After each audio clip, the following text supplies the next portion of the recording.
Hey there, folks. Welcome back to the Overflow. My name is Micah Curtis. And I'm Alex Baldwin, also known as the Hatman. And I am exhausted. I am not exhausted. Although my mouth might be exhausted because I just got done eating. Eating steak, you perverts. Jeez. Oh, goodness. But, no, I've been having some stress and health issues lately, so I have a feeling that I'm probably going to be spending the next couple days kind of taking it easy and resting. So we'll see how it goes. But let's go ahead and get into it. Hatman.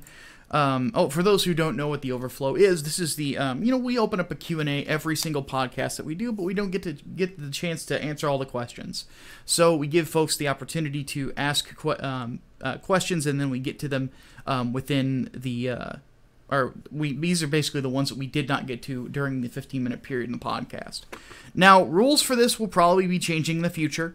They're most likely what we're probably going to do is that each person is gonna get one question per podcast, and then if that question is answered, we're not gonna open it up for the overflow, because I think that's I'll be honest. I understand that a lot of people have a lot of questions for us, and you guys like to really get our opinions on things. But at the same time, these overflows are becoming podcasts in and of themselves. And I'm busy with work and doing reviews that people have paid me to do, and writing comic books, and trying to organize that, which has been a motherfucker in and of itself, and has been exhausting and stressful and all this other stuff. And that's part of the reason I've been feeling well, is I collapsed from stress and exhaustion a couple days ago. So I'm still in recovery. It's been a lot to balance. So yeah, but yeah, rules may need to change because, well, let me just put this into perspective for you guys. Overfloods usually somewhere around 30 questions total. Mm-hmm. This overflow has 28 questions. Yeah. This is from one podcast. That's a lot, guys. That is a ton. So, and this has been something, and I let me put it this way: we love all of you, and don't think we don't. With that said, I've noticed that you guys are kind of asking a lot more of us than we can really give at the moment. I'm not going to name who it was, but somebody messaged me on Discord at like 11:30 at night when I was starting to doze off, and not like through the server, but like through like just person to person, and the noise that it made woke me up, and then I couldn't fall back asleep. And when you're doing that to somebody, it's like, and it wasn't even a question that was important. Like, I was talking someone off a ledge, like somebody was going to kill themselves. Like, it was about the MCU. And I'm like, it's 11:30 at night. I'm trying to sleep. So when you do that sort of, like, you guys got to understand, we're not just voices on that exist in the ether now. We are human beings, and we have our limits. And I've kind of reached mine in a sense, And we give you guys a lot more than a lot of other YouTubers do. You don't see the quartering, answering questions for an hour, or other people. And when they do it a lot less often than we do. Mm-hmm. So we're just asking for, just to kind of keep in mind that we have our limits. Yeah. So we've got as the channel grows, things are naturally going to have to change. Yes. So enjoy the right now while you can. But, you got to keep in mind, I'm getting old. Like, that's my big problem. Like, I'm aching all over, and 10 years ago, I wouldn't have passed out from exhaustion because of stress. I would have been able to keep going. Like, I have to reevaluate some things in my personal life as well. Plus, getting back on the diet has been, which is why I'm drinking low-carb Monster to stay awake. But anyway, let's go ahead and get into it, though. Hatman, you always get to choose politics or entertainment. All right. Heads, it's politics. Tails, it's entertainment. Okay. Tails, we start with entertainment. All right. Thank you, Google Coin Flipper. This will be an interesting one because I'm curious to see whether or not people are going to be asking a lot of questions because, like, post Captain Marvel, I've noticed that there's a lot of skepticism about the MCU in general and its ability to continue to entertain. Despite recently, Kevin Feige actually said in an interview that no, Infinity Endgame is not about Captain Marvel, and she's actually just going to be one part of the cast, and it's largely going to focus on like the main Avengers.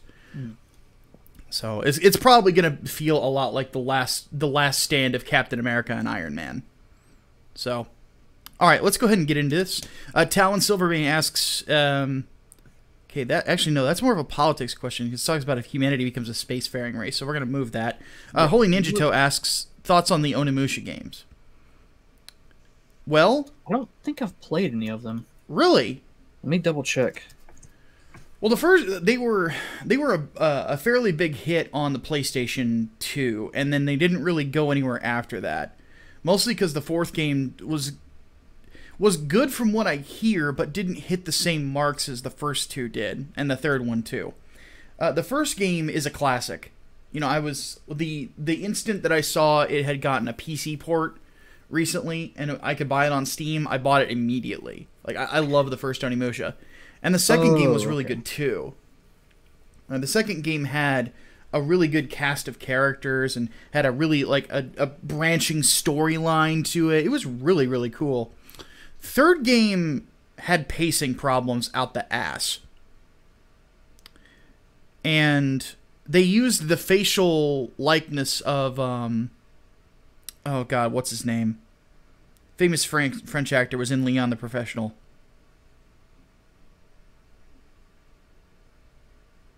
I can't remember, but they used his facial likeness, and apparently he was a pain in the ass to work French with. actors. I don't know French actors. Like the only one I know is like Gerard Depardieu. And that's about it. Yeah, that's not him. Yeah, I'm fairly certain that's not him. Yeah. But anyway. But yeah, the first two games were great. Yeah, the third one, like, it suffered from pacing issues. I never finished it. It kind of felt like it was dragging on, to be honest with you. And I don't know, just the idea of it flipping between feudal Japan and the modern day, just I don't know, I just couldn't get into it. And then I never played Dawn of Dreams.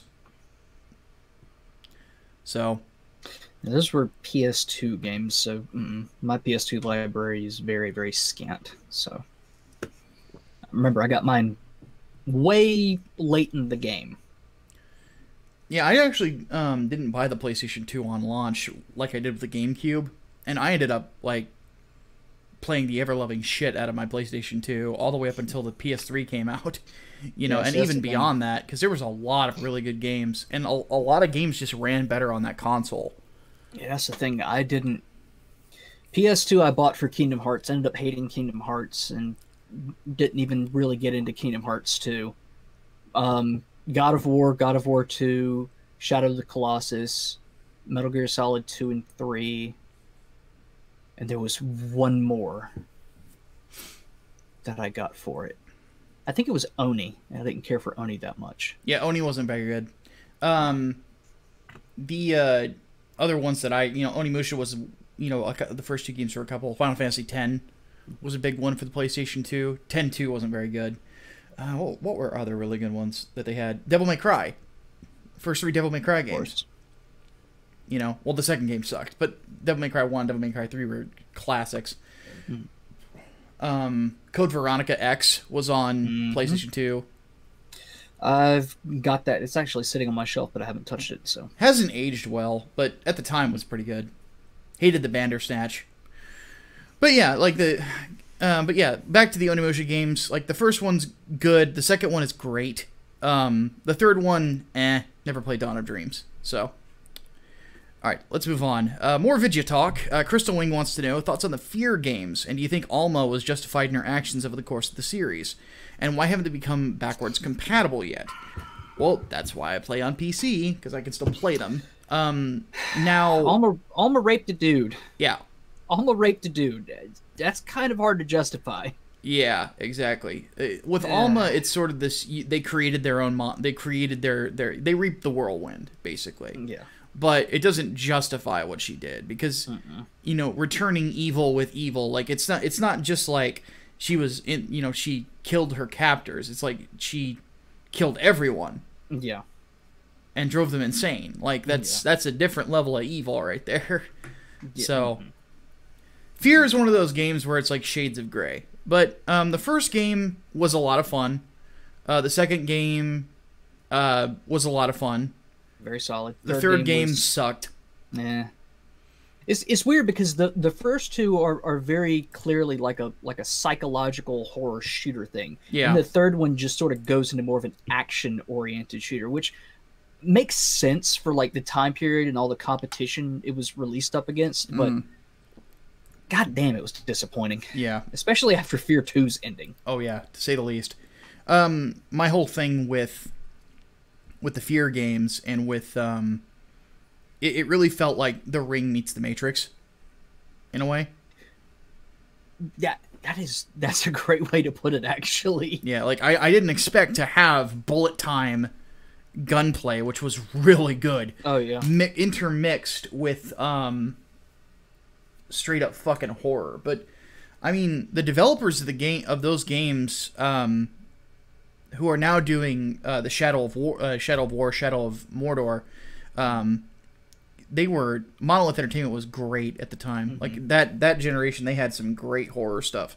Fear 1, Fear 2, Condemned 1, Condemned 2. Condemned 2 had kind of a weak ending, but the rest of it was really good. Yeah.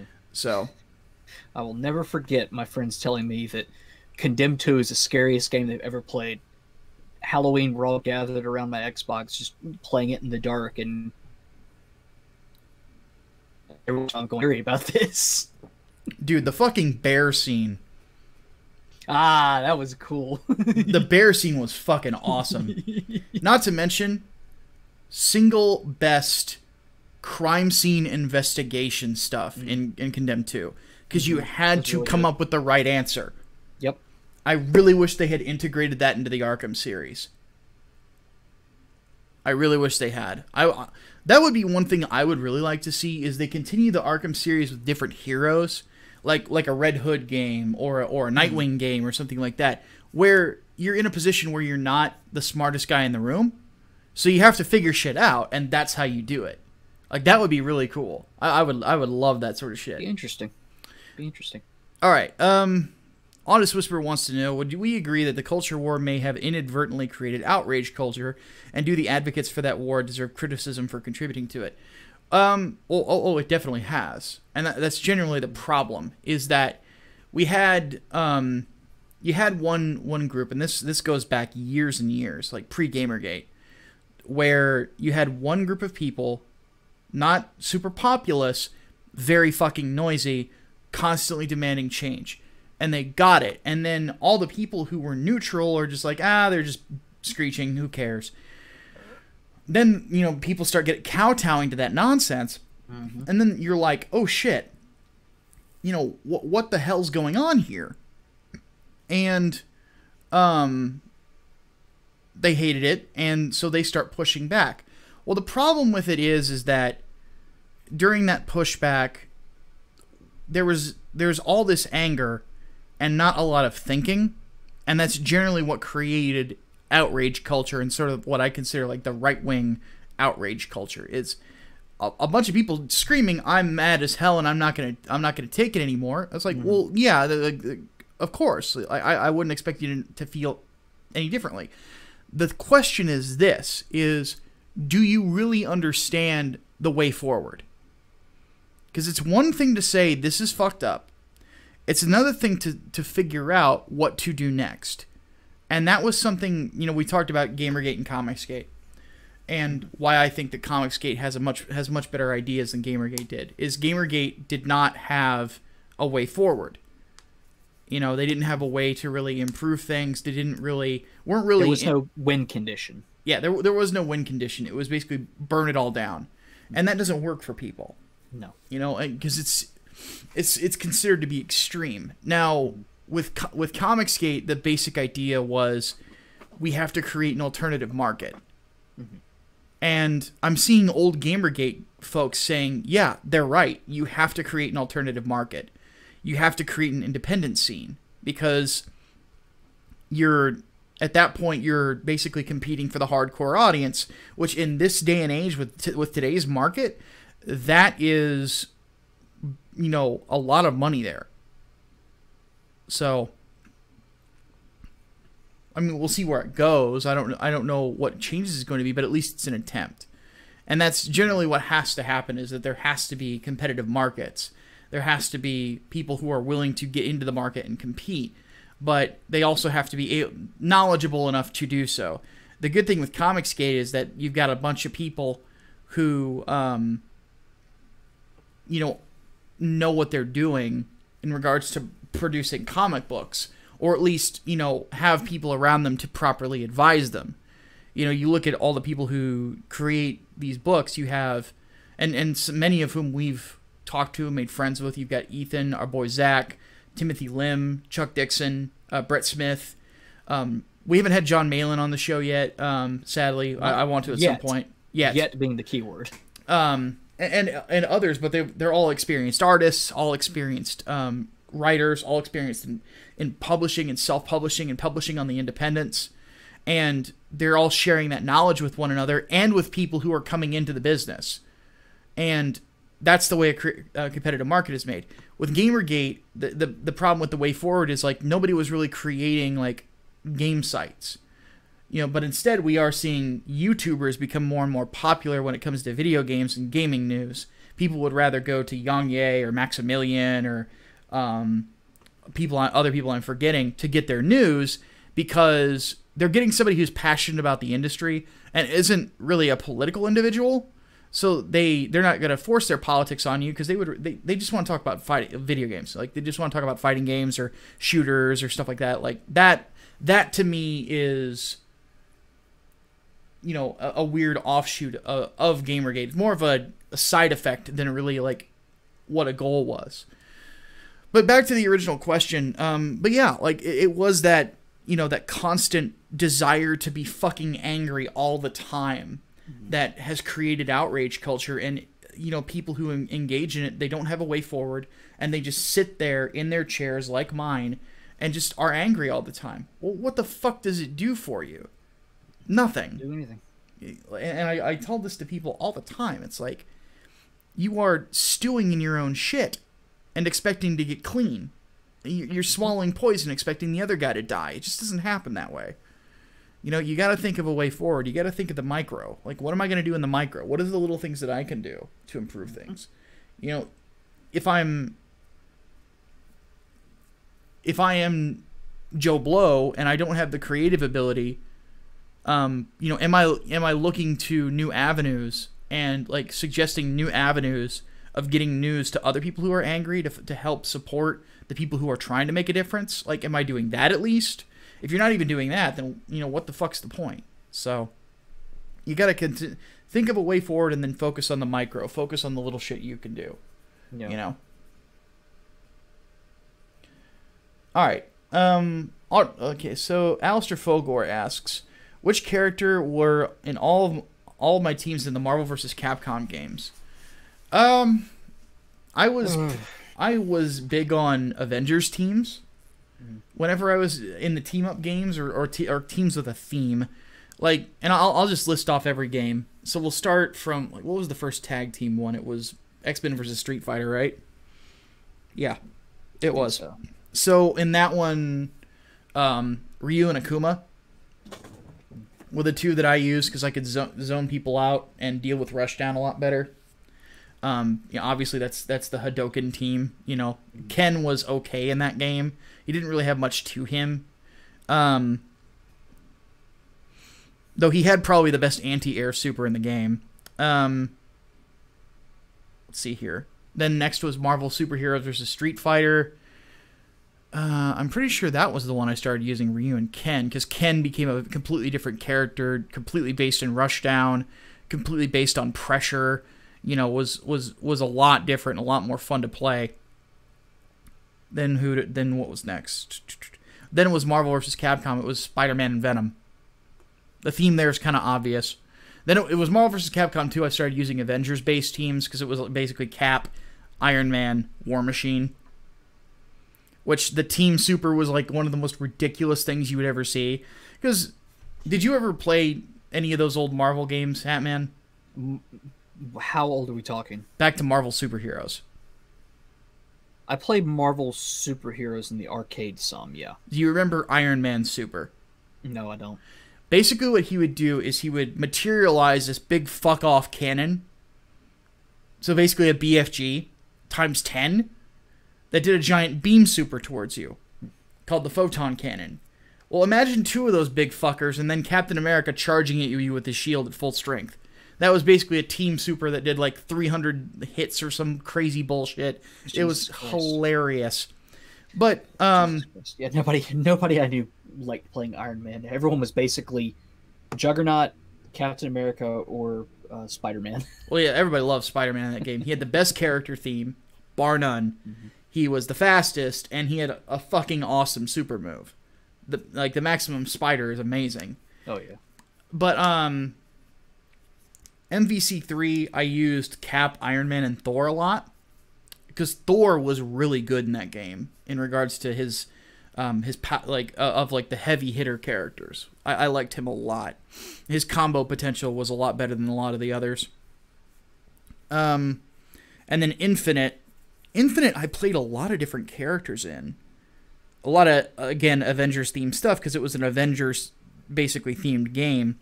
The best team, though, was, in my opinion, was Cap and Bucky, the Winter Soldier, because they had a team-up super that referenced Civil War, where they were tossing the shield between one another, and it was really cool. So that's kind of the theme. And then I would use Spider-Man and Venom again because Venom was the best-looking character in MVCI, bar fucking none. Like, nobody came close to looking that good. You could tell they really took their time in shaping him properly. He looked kind of frightening, in a way. It made the, it was kind of a mix between the Eric Larson and Mark Bagley Venom in regards to his facial structure, where he was a big and had the big jaw and everything like that, but it wasn't like a giant underbite that looked stupid, you know. What about you, Hatman? The only one that I really played and continue to play, at least in the barcade that's in the next city over, is Marvel vs. Capcom 2. And that is Spider-Man, Captain America, and Guile. Although I kind of switch between Guile and Mega Man, just depending. But the first times I played it, I kind of stuck to those 3. Guile was kind of a weird one in that game. He was. He's always been just really weird to play as, like, in whatever. Well, in an MVCI game, or Marvel vs. Capcom game, it's mostly because he's a charge character. Yeah. You know, just charge characters are by their nature a little bit more defensive. Yeah. And in that game, it's all about being aggressive and big combos and shit like that. So yeah. It's just, I don't know. I fell into it and I liked it. But like I said, I kind of switched to Mega Man sometimes too, just depending on the day and whether or not I've got Protoman blasting in my fucking ear. Well, there you go. Play it. Let's see here. Incel Mafioso wants to know favorite horror comic and why. Alan Moore's Swamp Thing, for obvious reasons. Good pick. Good pick. I've talked about mine already. Crossed. Cross is a really good one too. What's some other good recommendations? Scott Snyder's Swamp Thing is good too. Much more schlocky horror than what Alan Moore's was, but still a fun read. If you want a gore fest, it's a very gory comic. Another really good one is Scott Snyder's American Vampire. Let's see here. Tom the Fish wants to know, do we think DMCA should be ruled as unconstitutional? It's already illegal in Canada. No, but I think it needs to be replaced. Yeah, It's way too 'Cause easy. You can't really rule it unconstitutional out of nowhere. But I think copyright law does need to change in the U.S. Like it's antiquated at this point. There's no getting around it. You cannot have the current laws on the books that apply to a digital environment now. It's not feasible. DMCA, I think, was a mistake, though. It's just rife for abuse, as of course most of y'all know. All right, Matchstick wants to know thoughts on a Legion of Superheroes movie. If you put Mon-El in Man of Steel 2, you can put him in the Legion movie. I was never really that big into the Legion of Superheroes. Never really, like... This is one thing that I have to be honest. I am a Marvel zombie when it comes to characters. I'm not as big into DC. When it comes to DC, I'm very selective. Like,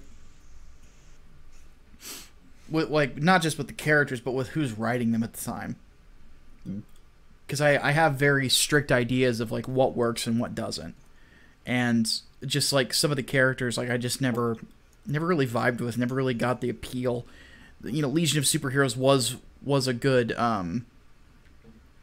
a really good example of that. It's like, I never really, like, cared. Doom Patrol's another. Though the Doom Patrol series does look fun. Now, there is, like, one arc of Legion of Superheroes that I think is required reading for anybody getting into comic books, and that's the Great Darkness Saga. Because that's, you know, one of the quintessential Darkseid stories. And that's a really good one. Because it's one of those, like, few stories I can think of, like, pre-Crisis I really enjoy. Like that and For the Man Who Has Everything. So, what about you, Hatman? I have no strong feelings one way or another. The Matchstick did have a second side to that question, too. Thoughts on a Justice Society movie. They existed, but the Spear of Destiny erased them from everyone's memory. There's still rumors going around that they're gonna wipe the slate clean with the DCEU, and I think they should. I think they should too. With a very different creative staff, but keep the casting. But well, get rid of Batfleck. Fuck that. Well, he's already out. Yeah. Fired, actually. Really? But you won't hear that publicly, but fired. Well, good. Fuck him. Hitting the button. Fuck him.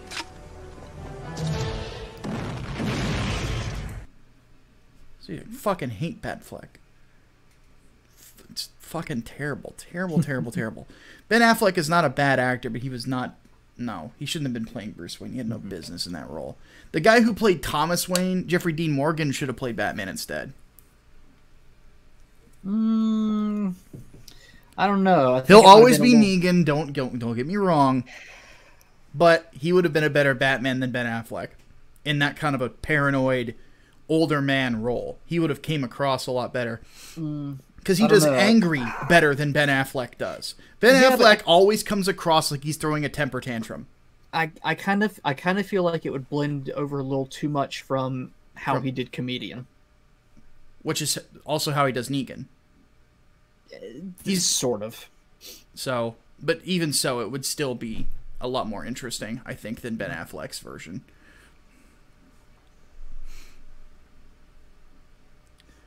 But then again, I just think Jeffrey Dean Morgan in general is a very underrated actor. Like, people are just now realizing how good he is because of the character of Negan. It's like, not anybody could be Negan. That character would be very hard to portray for a lot of actors. He just slips right into it. He's got the confidence that you need to play that kind of a character. He leaps off. Like, because here's the thing, guys. Like, the first, like, the initial arc where they introduce Negan in the comic, like, in the show, straight out of the comics. Like, he literally leapt off the page in a lot of the ways that Kingpin leaps off the page when, you know, in the Daredevil series, and then, like, Thanos, like, comes across, like, the Jim Starlin Thanos, you know.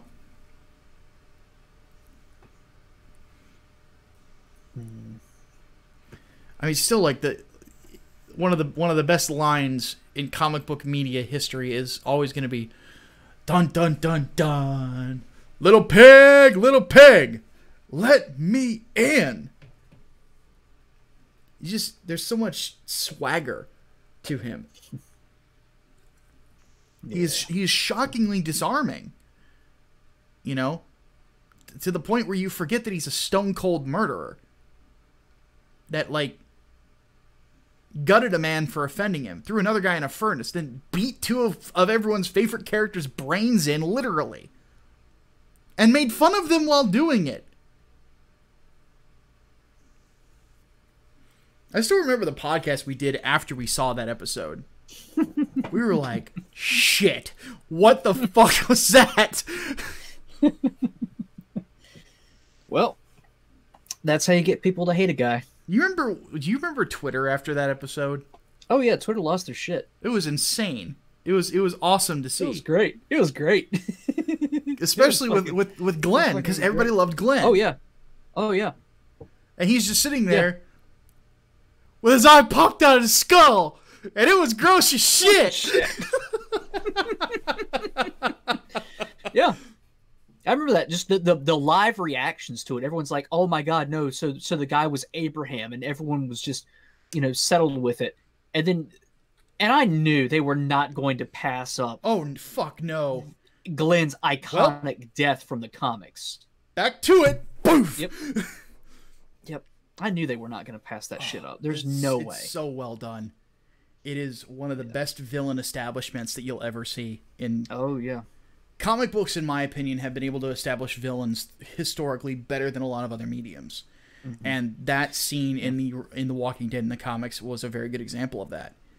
Well, I think the medium itself makes it better for that purpose, because you have to introduce a character, explain why we should hate them, and explain why they are an adversary to the heroes in 12 fucking pages. Yeah, exactly. All right, let's move on. Leonardo Juan wants to know thoughts on the Boondocks coming back. Also, Uncle Ruckus loves Trump. So, I've never watched the Boondocks except for clips on YouTube. I know. Hard to believe. You would figure it'd be right up my alley. But I have not taken the time to watch it. Though I have seen certain clips out of context. One that every black friend I have has told me is true is the Negro moment. It's the nicest way I can put it. But in a weird way is true of anybody who grew up poor. Because most anybody who grows up poor, you grow up with a chip on your shoulder.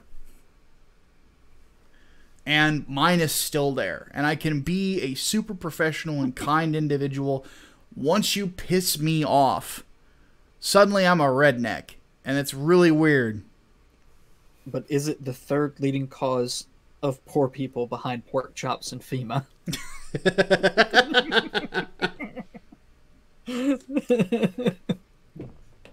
But no, someday I'll watch it. I hear good things. Watch if you just pick one. There's an episode. God, I'm gonna forget the name of it, but it's an episode about selling candy bars, and it goes on almost like a Scarface thing. Really? And like towards the fucking end of it, fucking Riley goes off on this epic fuck you rant that is just absolutely fucking incredible and infinitely quotable. Huh. But no, that episode is goddamn amazing. Yeah, I will have to watch it at some point. Uncle Ruckus is a Trump supporter, though. Oh my god. Oh my god. All right. Gojira wants to know, should the no-kill rule be applied to action heroes too? Depends on the context. Hold on. If the no-kill rule was applied to action heroes, we wouldn't have the fuck 'em button. It's true. But Rambo's military. Fighting other military in wars. Still an action hero. Yes. So, well, that's what I mean by the context matters. Like, in that sort of a scenario, it makes sense, you know? But a lot of superheroes tend to be active in civilian life. Mm-hmm. And they're not always taking on terrorists or things like that. No. If Daredevil started snapping necks and stuff like that, people would have a good reason to be scared. Yeah. And they explored that in the Shadowland story, which was not a good comic at all, but it was at least explored. You know? Yeah. But context is key, like how Bruce Willis kills people in Die Hard, and Dwayne "The Rock" Johnson avoids killing people in Die Hard Without a Leg to Stand On, otherwise known as Skyscraper. Mm. I think it also kind of depends on the actor too. In that case, but no, with some action heroes, it's like if it's like a terrorist or something, and they're you know, they have clearance to do so, like they're, you know, they are police or they're someone along those lines, they have the right to make that call. Part of what the no kill rule was grounded in was the idea that you know, these people are not appointed by the government, they are private citizens standing up for other people, and as such, if they were to start killing people with no repercussions, it's a scary thought, because it's basically we're giving them a license to do whatever the fuck they want, and it's a very frightening thought. One of my favorite comics recently that explored it was Tom King, the courtroom arc in Batman. Now, Tom King is kind of all over the place these days as a writer, but I kind of feel like his Batman has been the most consistently interesting, if nothing else. I Am Bane being the highlight of it. But that particular arc, there's this long monologue that Bruce goes on, where he's talking about Batman and his struggle with faith. And the basic point of it is not to be like, oh, Batman's an atheist, which is like, it's like, if that's what you got out of the speech, you're a retard. But he's basically giving the speech that Batman is not a god. And not just in the sense that of power or something like a Superman or a Wonder Woman type character, or Ares or something like that. He means he is not a moral standard or someone who sets the moral standard and is beyond judgment. He is a man, ergo he is just as, or he should submit himself to man's laws on a reasonable level, meaning he should not murder people. Because he wears a cape and people love him does not give him the excuse to go killing people. You know, it's one of the several speeches that Bruce Wayne has done, you know, given in the comic books that, you know, explain why he doesn't kill, and that was one of them. And he basically said, as Batman crossed a line here, you know, and because he, you know, just because Victor Fries was brought in by Batman does not necessarily mean he's guilty of this particular crime, especially because the way Batman brought him in crossed a line. Another really good example of that is Judd Winnick and Under the Red Hood, you know, where he talks about another reason he does not kill is if he started, he wouldn't stop. And he wouldn't be any different than the Joker or something like that. He would just be what Jean-Paul Vallée was. And if you guys really want a really good insight into why Batman did not kill, go watch the interview I did with Chuck Dixon. Chuck goes into detail. Because you got to keep in mind, the modern Batman is based on Chuck's foundation that he set back in the 90s. You know? So, something to keep in mind.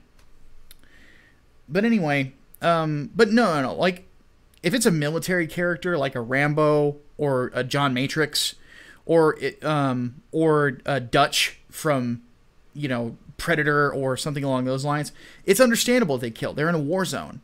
You know, that it's going to be a kill or be killed scenario. But if they were, you know, gunning down purse snatchers, I'd be raising my eyebrow a little bit. Like, that's fucking frightening. So, and another thing to mention about that, just with comic characters, the Punisher, the character of Frank Castle, is a very intriguing character. Morally deplorable in a lot of ways. I'm more with Matt Murdock on the rooftop. than I am with Frank. I'd say I am too. It's like I said in the podcast, it's more interesting to justify not killing somebody, especially when they've caused all kinds of heinous crimes, than actually going through with it. Yeah. Okay. Koopa's Revenge Home asks our final entertainment question, says, thanks for the advice on setting up my own podcast. If I remember, you said if I had a gaming PC, I'd have most of the hardware I'd need, because I was thinking about buying one piece at a time because of money issues. Where would I recommend to start looking for a good gaming rig? First up, put money into a savings account and wait for a sale. Second thing I would do, go onto PC Parts Picker and start building the rig that way. And then come up with a parts list that way. And then buy it on Newegg whenever they're doing like a Labor Day sale or something like that. Because I have 3 PCs, all of which I can record and do it from, though I built them for specific purposes. The PC I'm on right now is specifically for video editing. You know, the one on my right-hand side, the one that I do the game night streams from, that is specifically for gaming, and that's it. And then my laptop for whenever I travel.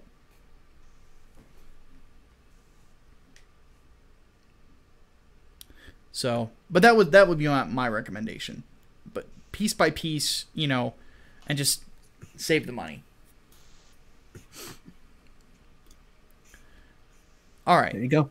I have no knowledge in building PCs, so let's go over to politics, and we'll go ahead and, since Talon's kind of got put into a weird spot, because this is an interesting discussion with the whole Space Force thing. If humanity ever became a spacefaring race, would it be a single global power or an alliance of nations? I would think that an alliance of nations would probably be a much better idea. Or each country has their own programs. I think it largely depends on. I want Space Mexico, damn it! Everybody gets a Gundam, and you know why? Because I would be piloting Gundam Maxter. I would be just like Chibbity Crockett with the 4 sexy ladies. Needs to happen. Anything else to add? I just want to make sure. America. Okay. No, I think it depends on a couple of factors. First off, being how future off-world colonies would be set up, and who would be responsible for that. Would that be like an international effort? Would it be a national effort, etc.? And the other being, if we encounter a hostile extraterrestrial power. If that's the case, I kind of see, like, you know, humans versus the Xenos thing. Like, everyone sort of unites under one banner. And we do not suffer the Xenos to live.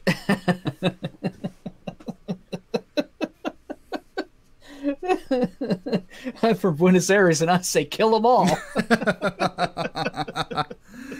Oh, man. All right. Altus Whisperer wants to know, how much of a small government do you want? Well, where to begin? Well, first off, I want to almost completely dispose of basically anybody who is going to be turning 70 in the next 10 to 15 years. No Social Security. Of them? Oh, I was about to say no. turning 70. No. But no. They that would be the last generation that gets Social Security. Everybody else, you've got to start retirement accounts and start putting money into it. You know, and it's got to be private. So completely privatized retirement. So that's one area that the government should have never gotten involved in the first place. Yeah, because keep in mind, that's more money in your pocket to do with whatever the fuck you want. Drastically shrink the IRS and basically the qualifiers for tax exempt status. I think that if you're going to have tax exempt status, it's basically being, you know, nonprofit end. That's it. That's all you need. So no more loopholes. Yeah, no more. You know, close that down. Get rid of income. Like, get rid of a ton of the taxes that we have. Income tax being a big one. Get rid of income tax. Yeah, like that. Fuck that. So what would supplant that then? Sales tax. Just sales tax. How big of a sales tax? That I don't know. I'm just talking just broad ideas. Okay. I couldn't get in percentages off the top of my head because I don't know all the statistics off the top of my head. Fair enough. But that's another thing I would get rid of. Keep government completely out of healthcare. Defund Planned Parenthood completely. 0 federal dollars for it. What's another good one? Remove restrictions on firearms.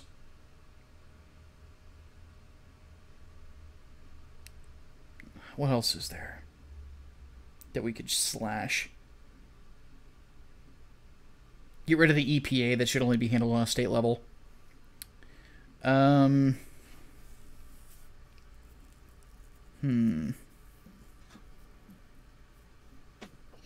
would think that any branch of the government where 75% of your workers are considered non-essential deserves to be cut significantly.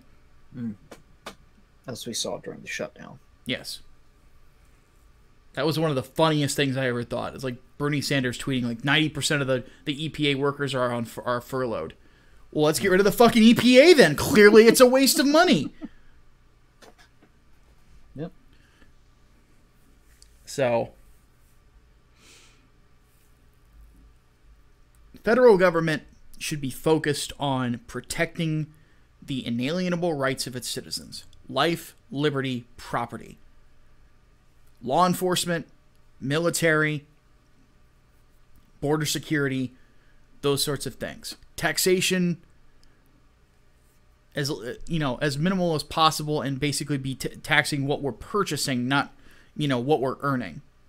Mm-hmm. Mostly on principle. Because as a principle, that's kind of fucked up. You're punishing success in that manner. Mm-hmm. Progressive tax systems are stupid. I would basically, my whole thing is taking the leash off the economy. So would you be in favor of more of a flat tax in that regard? Mm-hmm. Stop the government from trying to basically micromanage the economy in any way, shape, or form. It doesn't fucking work. Central planning never works. China has even abandoned it largely. China.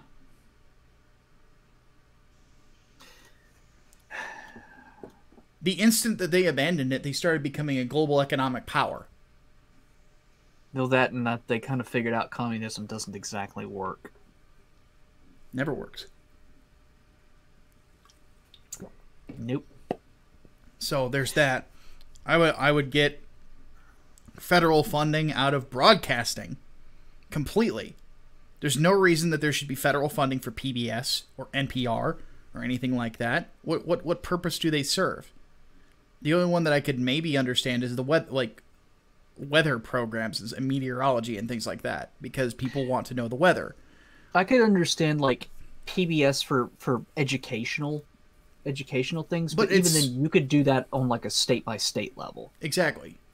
Well, that's the big problem. It's a lot of this could be handled state to state, and it's not.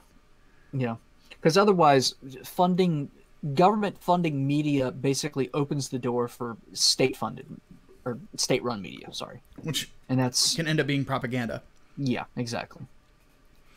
One thing I pointed out during Gamergate before Trump was elected, because people were bringing up Game/Show and what was that other one with that super beta male looking fuckface? I know what you're talking about. Mike something or other. But I told people, like, guys, those shows are federally funded. The federal government is funding shows that are anti-video game. Your tax dollars at work. I'm like, stop voting for these people. Seriously. So, yeah, I'm very close to being a minarchist in a lot of ways. I hate government involvement. I really do. Private industry, far superior. And the big problem is that you're using my tax dollars to oftentimes put insurance on somebody's stupidity. That's fucking ridiculous.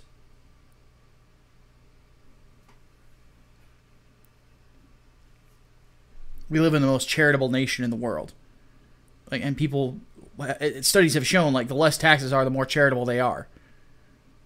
Because they understand that they can't just have the government do everything. They got to do it themselves. That's a good thing for people to do. It builds character. Builds communities.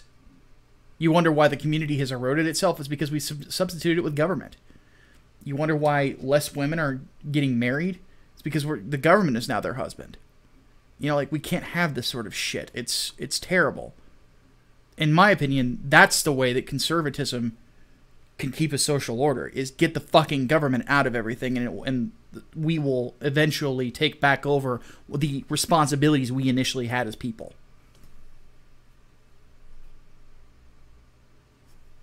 What about you, Hatman? If I talk about how much of a small government I want, we'll be here all fucking day. How much of my stuff did you agree with? Most of it. Grand majority of it. That's why I was asking about, like, you know, do you want to push this to, like, a state level, or how do you want to do tax brackets and shit? My big issue, and where I don't really know how to answer the question, is on defense spending. I have no idea where that would go. This is where I get a little more hawkish. I have zero problem with as much money as we spend on defense. I see the United States military as a good thing. I do too, but at the same time, I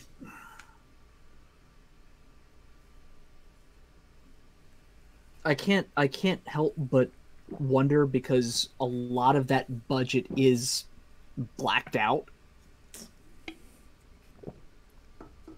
You know, I can't help but wonder what the fuck is going on behind the scenes there. And that's one of those things, you know, me as a civilian, I will never fucking have an answer to that. Yeah. At the same time, a lot of bad guys are dying. I'm okay with that. Well, I mean, ISIS is going to lose its last fucking stronghold in Syria, so I'm okay with that. Fuck them. Fuck them. Fuck them. Fuck them.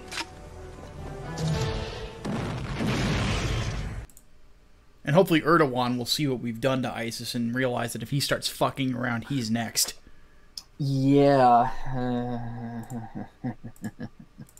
Although he might get another fucking op-ed in the Washington Post. That was disgraceful.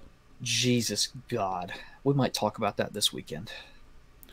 Swordsman 100 wants to know, is there any hope the left will not let fuckface win, or is this the civil war they possibly want? They want it. They are more committed to following a narrative and promoting that narrative than they are to being sensible at this point. Yeah. That's why they completely played into his hand. They're more or less on his side, because he's the exact type of terrorist that they've been more or less begging for. Yeah. Yeah. Ever since Trump got elected. You know, all this talk about white nationalist terrorism and shit, and this guy fits the bill, you know, almost exactly. Oh, yeah. Now, the thing is that the numbers do not show an increase in white nationalist terrorism at all. It's just a sign of the time. Like, people, the focus on it is a sign of the times. But the numbers aren't any different. There's still same as there was, as there always has been. It's just they've got different avenues now of communicating. They've got different avenues of organizing. But at the same time, like, you know, this is not new. You know, these fucks have done this to, you know, religious institutions for years now. You know, they've shot up mosques, they've shot up, you know, synagogues. Churches are probably next. Mm-hmm. But we went over that, you know, what the evils of the mentality on the podcast. Basic idea is that, you know, the big problem, and this is the problem with being more concerned with a narrative than the truth, and more concerned with narrative than really being good. and you will basically play into people's hands like this, and you just end up, promoting evil while attempting to look virtuous, and that is a level of ignorance that is mind-boggling to me. Because, like I said, the culture war is a game where you've got a gun, the other guy across from you has a gun, you're each holding a magazine, and it's the magazine for that other person's weapon.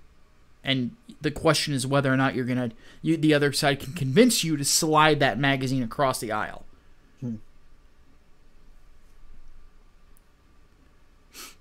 Thing is, this kid, this fuckface, managed, because he was smart enough to know how the media would react, managed to slide that across the table and yet convince them to shoot themselves in the foot.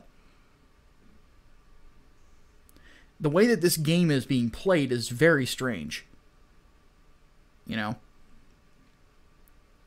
But this is what they want. Whether they because they're more committed to that narrative than they are to serving people. And that, it never works. And it doesn't matter on what side of the aisle you are. Because I've called out people on the right for promoting narratives over truth. I've called out Jack Posobiec, Mike Cernovich, John De La Rose, so on and so forth. I call them right-wing NPCs, because what they are. They're more concerned with pushing a narrative than they are really any objective truth or discussing philosophy. So, all right, Brian Gilmartin wants to know, what are our thoughts on McCarthyism? Well, McCarthy was right that there were a lot of people who had communist sympathies in the United States at a point. At the same time, I am very much against censoring people or placing a scarlet letter on them because of their beliefs, no matter what. Because, again, the government starts doing that, what's going to stop the government from flipping and then doing it to you? Absolutely jack shit. That's my thoughts on it. It's fucking stupid. It's tribalism. It's fucking tribalism. I don't understand why people are trying to almost romanticize McCarthyism nowadays. I guess because, it's finally in fashion, well, semi in fashion to hate commies again. But at the same time, like, you actually look at how far it went and who all he ended up accusing. And Joe McCarthy basically made a name for himself by doing that. Mm-hmm. That's how he got on the national stage. I mean, this is not unlike Cory Booker standing up and going, "I'm Spartacus." It's not unlike, everyone grandstanding over Brett Kavanaugh's confirmation hearing. He wasn't wrong that Hollywood had a whole bunch of fucking communist influence over there, but at the same time, he went way too fucking far and started liking the smell of his own farts. Yeah. So.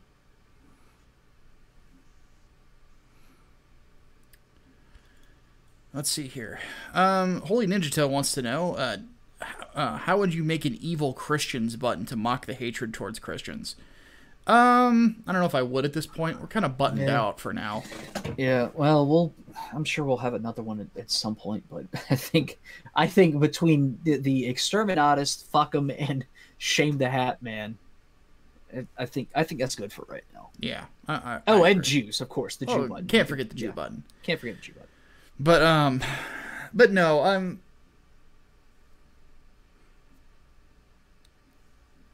the weird thing about hatred towards Christians is a lot of it is an old gripe that's not really based in the modern day at this point. Because a lot of it is basically over the debate for gay rights, which Christians lost that debate. It's over. Why do we have to keep going down this road? There are some people, though, that, were very passionate about that debate, that feel that Christianity must be destroyed because of its opposition to it. Why? People don't have to, and this is generally the issue, is that people took that part of the culture war so seriously that they basically said, came to this mental conclusion that people must be made to care about this particular issue, as opposed to letting bygones be bygones, where I have what I want, now we can all live in peace. That was not the goal. It was elimination of the church for some people. Not all of them, obviously. You've got people like Dave Rubin and others that don't believe that. But you do have some people out there that want the absolute destruction of Christianity over that debate. And it's incredible to me. It's anti-First Amendment. It's anti-freedom, anti-liberty. And yeah, that is something that I'm hoping more and more Christians will start putting their foot down about.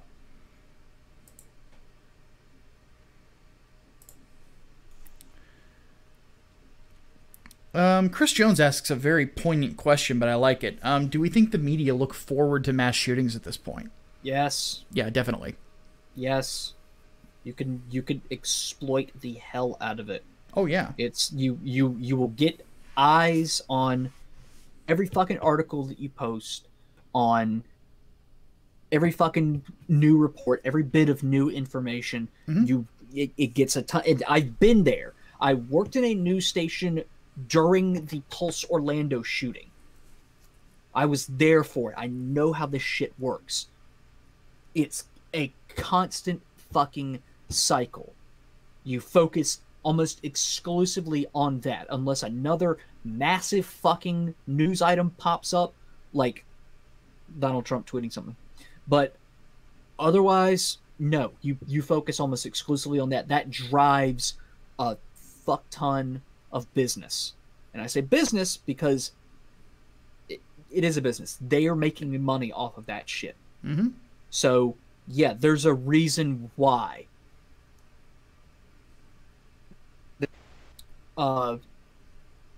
It targets a specific group of people. If it's racist, sexist, whatever, that's a big fucking deal. Mm-hmm. If it relates back to other shootings before, if it has a common element, AR-15's another sort of thing, because that goes into the gun debate.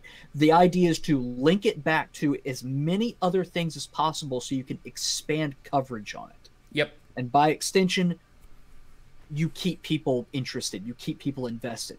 Now, some people are starting to wise up and saying they don't give a fuck anymore, because with this case, I've noticed a lot more people than usual saying they don't want to know about fuckface's name. They don't want to know his name. The Prime Minister of New Zealand said she doesn't know his name. Thank fucking God more people are buying into the fuckface logic. But which we're not stopping, by the way. No, we are absolutely not fucking stopping that. He is fuckface. He's only supposed to be known as fuckface.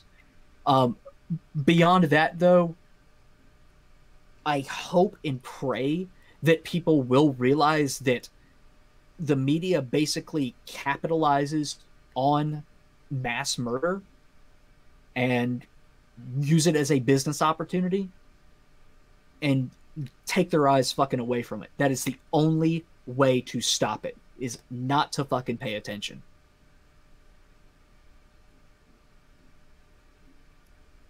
Sorry, I went off a little rant there. No, that was a good one. So, let's go ahead and move on. With the British Parliament betraying the wishes of the people by removing no deal from Brexit and trying to extend the process that is dividing the UK, do we think civil war is coming? Couldn't say. I don't know how. You don't have guns. Yeah, they say you've been disarmed by your own government. You don't have guns and you don't have a license for that knife, so yeah. This is generally Britain's problem. Yeah. Politeness. You guys took it way too far. There's a reason that 1984 was based in your country. You kind of fucked yourselves. You fucked the dog. And you didn't have a license to fuck the dog either. Or if you're in Wales, you fuck the sheep. There's that too. Inso Mafioso wants to know, despite a democratic republic, what other political system would you prefer? None? Our republic is the only one that checks itself against tyranny, and then keeps the rights of the individual at like the front of the mind. Like there's no other system of government that does that. Yeah. Like monarchy, fuck off. Like how many monarchs have become tyrants? Empires, same fucking thing. Yeah. Absolute rulers end up becoming tyrants. Oh yeah. At one point or another. Absolute power corrupts absolutely. Yeah, somewhere down the line, somebody's going to take it too goddamn seriously. Yeah. Beyond that, the only feasible system I could see would be like an oligarchy, but even then, that runs into the same sort of issues that a monarchy would. It's just you have a few more, and quite literally a few more checks to it. But if everyone is fucking in on something, you're fucked. Ain't nothing you can do about it. And like another one is like technocracy. Like no, like there's parts of BioShock that actually address that, because there are some people who are scientists who are not the most moral people in the world. You know, and I would not. I will be completely honest with you. If Sam Harris was running the country, I would be very uncomfortable. You know, stuff like that. Like that's like a technocracy would be a terrible idea. Terrible fucking idea. A nation run purely on numbers. Ooh boy. Because that's one that will very quickly forget the human element. Yeah. And the rights of humans as well. So what's another one? Pure libertarian government, again, BioShock. That's basically just anarchy. Yeah. And that is not feasible. No. We have the greatest governmental system in the United States that has ever existed. It's no competition.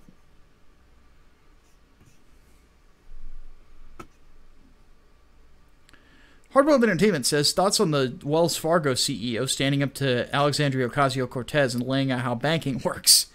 That was not surprising. I thought it was hilarious that she's like, you know, if you supplied the funding, shouldn't you pay for the cleanup of the whatever? It's like, no, because we didn't build it. We loaned them, and we expect the money to be paid back, and that's the end of the relationship. I was like, she is the dumbest politician ever.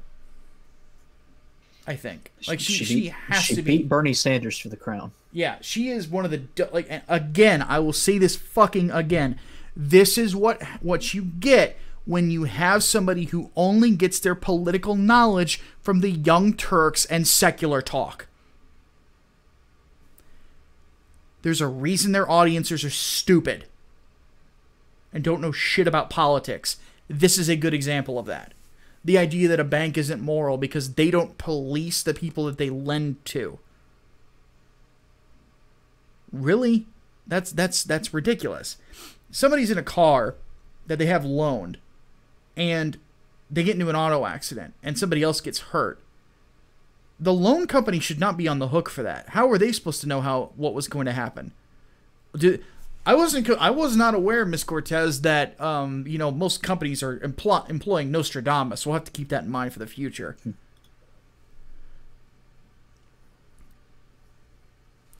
So, yeah, that was a funny moment in Congress. That's for sure. She really exposed herself. I have a bias against Wells Fargo, though. Bias. With that said, did you think that what she said was a credible line of questioning, or what are your thoughts? When has she ever had a credible line of questioning? Well, that's why I'm wondering why the bias against Wells Fargo is relevant. Well, it's for the second part of what he said. Proud to have a Wells Fargo. Oh, well, that's the reason I didn't read it. Yeah, it's like No, I had a lot of trouble with them for the 4 years that I had an account there.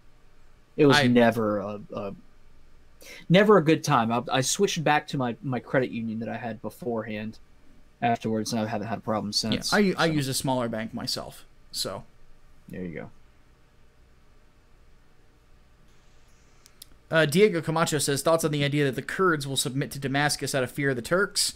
They've been holding semi-regular talks, haven't they? Well, we haven't seen what's really going to happen there. That is the fear that a lot of people who were not happy with Trump's pullout of Syria were having, is that the Kurds would be susceptible to the will of the Turkish. That's why a lot of people were hoping that Israel and Saudi Arabia, that alliance that's formed, would step in should that sort of thing happen, because they don't want Erdogan to have any more control of the sector either. So we'll have to see how that goes. But that, I'm hoping that the Saudis and the Israelis step in and, you know, continue to further that Middle Eastern alliance that's being built there. So, because we don't want Erdogan to have more control in the area, we don't want Iran to have more control in the area. If they, you know, and both of those want the Kurds dead just as much as they want the Israelis dead. So, and the Saudis.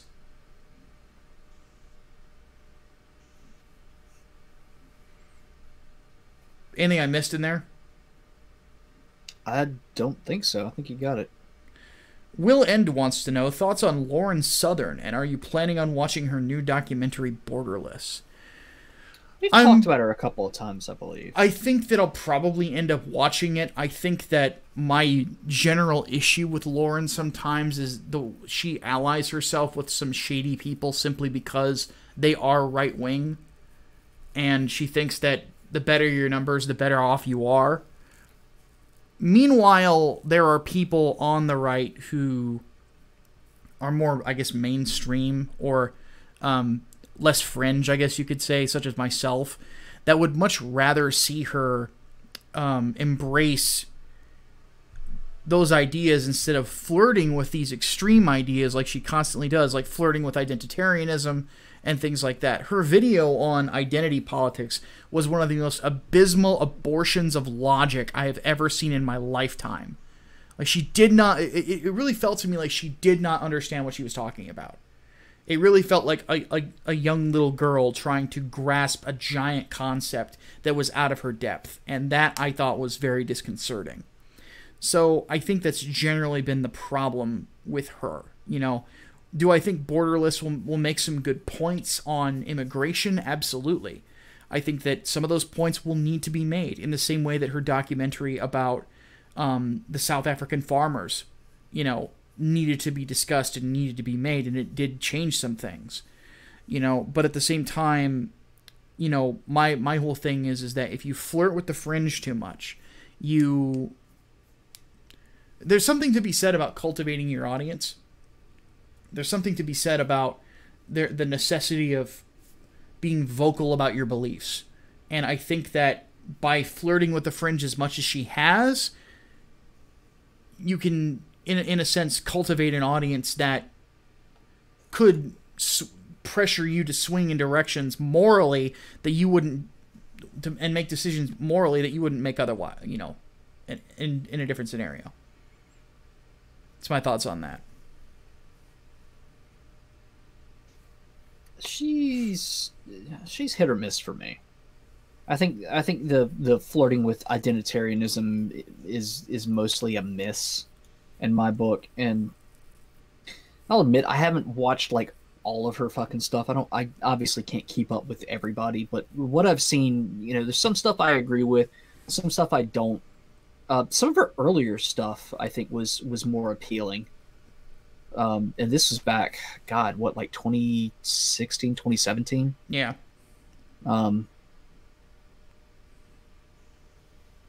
But yeah, I didn't know she was doing a documentary, but I'll probably have to check it out then. I think that, like, that, not to mention the whole getting involved with the identitarian movements in Europe was, I thought, a big miss too. Oh, what was it?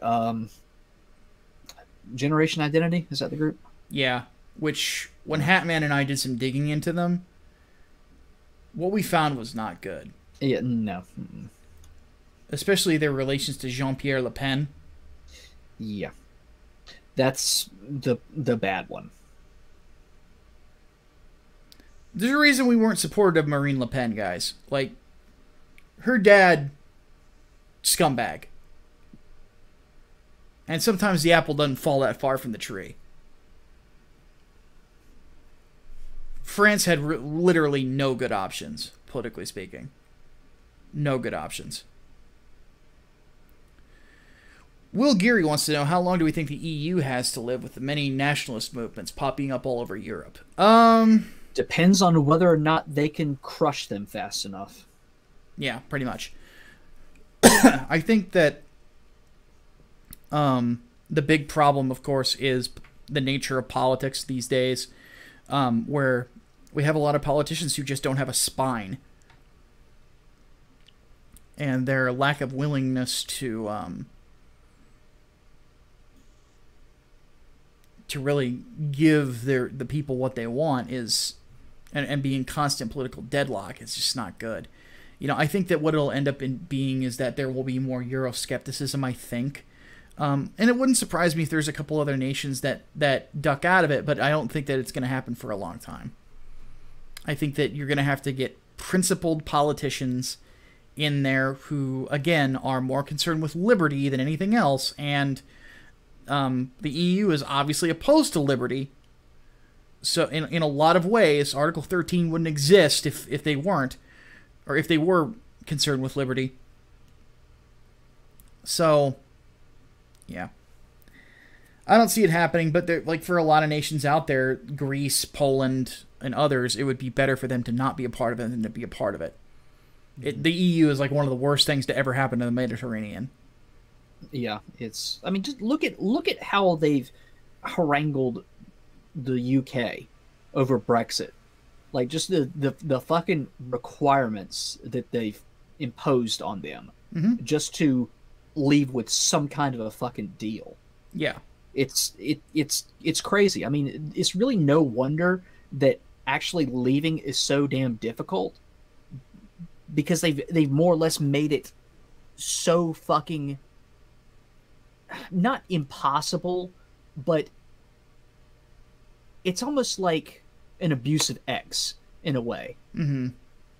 They're creating a situation to where if you know what's good for you, you won't fucking leave. And it's, yeah, fuck them. Fuck them. Fuck them.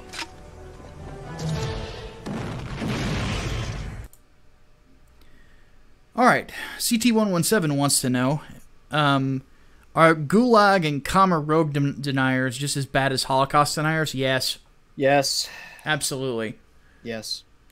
Next question. Koopa's Revenge Home wants to know, what are our thoughts on Beto O'Rourke announcing his run for the presidency? He won't get far. No. He had quite a bit of fundraising, but it's not going to go anywhere. He won't get far. I honestly don't know if he will even make it to Iowa.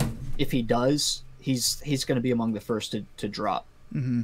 The Democratic Party, I think, is moving in a direction, and I know I said before that I think Biden is going to get the nomination. I no longer think that. He's polling as the top runner, but things can change.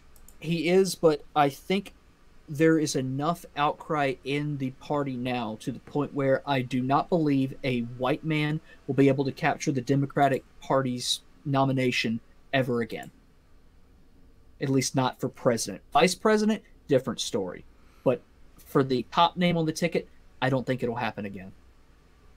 I disagree, because I think that what we see in the Democratic Party is a divide straight down the middle. You have the socialist Bernie fans and that base, and then you have the incumbent Democrats. And the difference between the two is within the party itself, the incumbents hold that much more power. Mm-hmm. We saw what happened to Bernie Sanders in the last primary. It's going to happen again. Mm-hmm. If Biden runs, he wins, superdelegates will vote for him. He will win enough of the more popular states to get them, and then it wouldn't surprise me if superdelegates turn against Bernie if he even gets them. Bernie won't get that far. Bernie's still an outsider. Bernie's not a Democrat, despite the fact that he declared for the Democrats. No, and they've already cucked him to the point where he said he's going to support the Democratic nominee no matter fucking what. Yeah, he's not going to get it. There's no fucking way. And they've also amended the rules to where he can't run as an independent even when he loses. Yeah, so and that's also something he's running into. Like, yeah. Because he's registered to run again in his state as an independent for the Senate. Mm-hmm. Yep. Which you can't have your cake and eat it too with the Democratic Party. They don't let you do that. Yep. So, needless to say, that they're, one way or another, I think one thing we can both agree on is Beto obviously is not going to get it. No. He doesn't have the same pull with the incumbency like he doesn't have the experience. He's running on a failed idea. Yeah. That Texas was going to turn purple. That failed. Yep. Just like I don't understand why people are talking about running like Stacey Abrams and Andrew Gillum. They lost. Exactly. They fucking lost. There's no reason to do that. Just because all eyes were on those races does not mean that those candidates are inherently good candidates that you want to keep running. Yeah, exactly. So, but yeah, like that the big thing is that Beto will not get anywhere because he has no track record of anything at all. Mm-mm.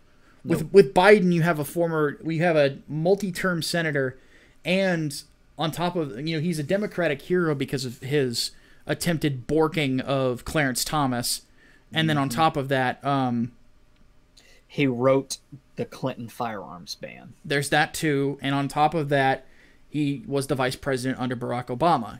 He's got a lot of accomplishments under his belt. None of them good, but to the Democrats, he's a hero. So, I think the instant he steps into the race, he has it on lock. So Beto O'Rourke, he's not going to go anywhere. Maybe be somebody's VP pick. That's probably it. Maybe. All right. Seth Hackley wants to know thoughts on the King James Bible versus the NIV. I've heard some swear by the KJV while others NIV. That's weird. The King James version up until recently was not working on the most recent version of the Greek that it is based off of, and that was its biggest weakness. Is that it was the eclectic Greek was the more recent translation, and that's what the NIV used for years. Mm-hmm. So that was why it was the better one. Plus, it's easier to read because it doesn't use Old English. Yeah. Keep in mind, King James was 1611, I believe. Yep. Was when that was first published. So, I mean, there were transcripts that we didn't have during the King James era that we have now that current translations are based off of that are so much more accurate. Beyond that, let me put this into perspective for you. That's the time of Shakespeare. Mm-hmm. If you're having trouble with that, King James is especially given how it's difficult sometimes it can be to read the Bible. Imagine that and trying to read Shakespeare at the same time. But there are some sects that say like that is the only kind of Bible that you can read, and they are... I know a few, like basically Primitive Baptist. Yeah. Next question. I don't want to think about that for too long. Yep. But yeah, my recommendation will always be the NIV. But thoughts on the battle? Oh, this is from Gojira. Thoughts on the battle between Tucker Carlson and the Outrage mob. I thought this one was very well handled by Tucker. Mm-hmm. His unwillingness to give in to the mob, I think, was the best way to do it. Because the worst thing you can do is capitulate. Yeah. He stood his ground. He did exactly what people have been saying needs to be done for the longest fucking time. Yeah. He stood his ground. He did not apologize. He said, "Come the fuck at me. I'm ready." Yeah. And you shouldn't have to apologize for edgy shit you said on a shock jock show. Well, that's the thing.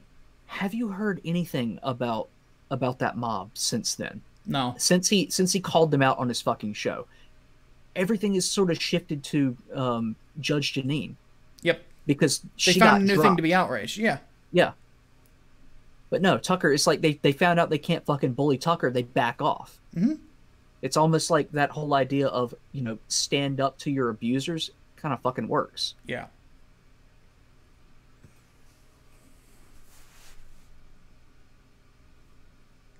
That's basically the long and short of it.